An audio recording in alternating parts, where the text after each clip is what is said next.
My Heavenly City premieres. Keung To and Jessica will perform 30 thanks audience meetings. Vivian Sung, Keung To and Jessica attended the premiere of the new film, My Heavenly City, which attracted a large number of fans. Vivian Sung wanted to film action and love scenes with Keung To.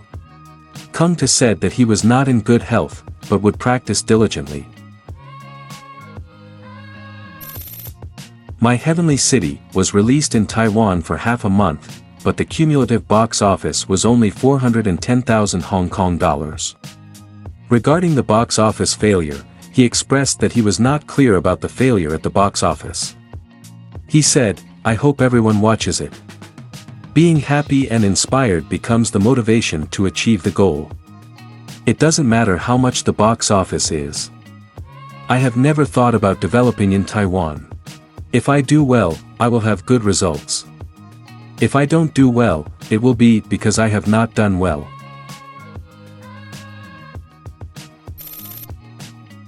Keung To and Jessica will have 30 thanks audience meetings in the future. His last movie, Mama's Affair, did not have a thanks audience meeting due to foot injury, so this is his first time in Hong Kong to do it.